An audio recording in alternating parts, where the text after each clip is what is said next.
Bismillahirrahmanirrahim. Assalamualaikum warahmatullahi wabarakatuh. Alhamdulillahi rabbil alamin. Wassalatu wassalamu ala ashrafil anbiya'i wal mursalin wa ala alihi wa sahbihi ajma'in. Amma ba'd. Sahabat channel berbagi ilmu yang dirahmati Allah Subhanahu wa taala. Pada kesempatan kali ini saya akan berbagi yaitu tentang jika rezeki terasa sulit, usaha selalu gagal, sudah melamar kerja namun ditolak, maka bacalah amalan ini di pagi hari. Insya Allah rezekinya akan terbuka. Di dalam ajaran Islam, rezeki merupakan suatu hal yang sudah diatur oleh Allah Subhanahu wa taala. Rezeki adalah salah satu perkara yang menjadi rahasia Allah Subhanahu wa taala. Disebutkan Allah di dalam Al-Qur'an bahwa rezeki, ajal, umur, dan jodoh adalah rahasia Allah Subhanahu wa taala.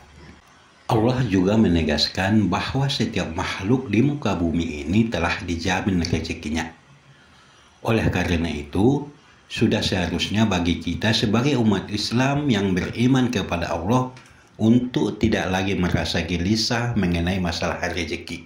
Ada banyak ayat di dalam Al-Quran tentang rezeki yang bisa kita jadikan sebagai pedoman dalam menjalani hidup ini. Namun walaupun rezeki adalah bagian takdir yang telah ditetapkan oleh Allah Subhanahu wa taala, namun kita tetap dianjurkan untuk berusaha atau berikhtiar mengusahakan yang terbaik untuk meraihnya, serta harus dibarengi dengan doa dan berserah diri kepadanya. Dan perlu diingat bahwa dalam Islam memandang rezeki itu bukan hanya sebatas materi saja, namun yang berupa non-materi juga sangat berharga untuk disyukuri, yaitu seperti kesehatan, kebahagiaan, keharmonisan rumah tangga, anak yang soleh, dan lain sebagainya. Dalam Islam, dosa dan maksiat sangat menghambat datangnya rezeki. Dan juga pikiran yang negatif terhadap rezeki adalah faktor penghambat datangnya rezeki diberikan Allah kepada seorang hamba. Sebab Allah adalah sesuai dengan prasangka hambanya. Semakin bertakwa seorang hamba, maka Allah semakin akan melimpahkan berkahnya. Hal ini telah ditetapkan di dalam surah Al-A'raf ayat 96, yang artinya, jikalau penduduk negeri-negeri beriman dan bertakwa, pastilah kami akan melimpahkan kepada mereka keberkahan dari langit dan bumi. Quran surah Al-A'raf ayat 96. Allah Azza wa Jalla menegaskan janjinya untuk memberikan rezeki bagi siapapun yang selalu menjaga dan meningkatkan ketakwaannya. Allah Subhanahu wa taala mengatakan, barang siapa bertakwa kepada Allah, niscaya Dia akan mengadakan baginya jalan keluar dan memberinya rezeki dari arah yang tiada disangka-sangkanya.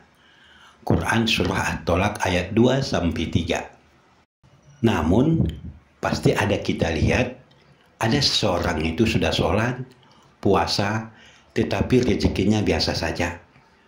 Namun jangan heran, mungkin ada dalam pikirannya yang negatif terhadap rezeki Allah Subhanahu wa taala.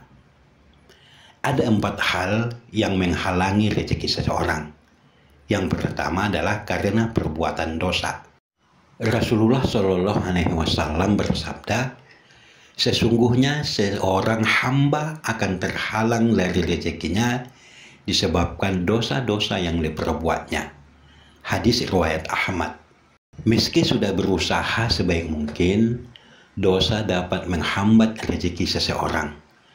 Baik itu dosa dalam pekerjaan seperti korupsi, menipu, mencuri, atau dosa di luar pekerjaan seperti berzina, minuman khamar, judi, ataupun lain sebagainya. Penghambat rezeki yang kedua adalah tidur pagi, yaitu tidur setelah subuh. Tidur pagi dapat menghambat rezeki seseorang. Ini sesuai dengan hadis Rasulullah yang berbunyi, tidur pagi itu menghalangi datangnya rezeki. Hadis riwayat Ahmad dan Baihaqi. Mengapa Rasulullah melarang tidur pada pagi hari? Sebab pada pagi hari itu adalah merupakan waktu yang penuh berkah, di mana Allah Subhanahu wa Ta'ala pada waktu pagi itulah membuka pintu rezeki. Kemudian penghalang rezeki yang ketiga adalah melalaikan sholat. Syekh Az-Zarnuji, yaitu melalui kitab Ta'alim Al-Muta'alim, menjelaskan bahwa orang yang melalaikan sholat akan terhambat rezekinya. Penghambat ataupun penghalang rezeki yang keempat adalah memutus tali silaturahmi. Rasulullah Shallallahu Alaihi Wasallam dalam sebuah hadis menjelaskan ancaman bagi mereka, yaitu yang memutuskan tali silaturahmi. Tidak ada dosa yang lebih pantas disegerakan balasannya bagi para pelakunya di dunia, yaitu bersama dosa-dosa yang disimpan untuknya di akhirat, dari perbuatan zalim dan memutus tali silaturahmi. Hadis riwayat Abu Daud. Menjalin silaturahmi dapat memperluas rezeki seseorang. Hal ini juga dikatakan oleh Rasulullah, yaitu dalam sebuah hadis yang diriwayatkan Muslim, barang siapa yang ingin diluaskan rezekinya atau dikenang bekasnya ataupun perjuangan atau jasanya, maka hendaklah ia menghubungkan silaturahmi. Hadis riwayat Muslim. Nah, sahabat channel berbagi ilmu yang dirahmati Allah Subhanahu wa Ta'ala. Di sini yang perlu saya ajarkan adalah jika Anda sudah berusaha sholat namun rezekinya masih sulit, usaha apapun yang dibuat selalu gagal, melamar kerja ditolak, maka jangan putus asa.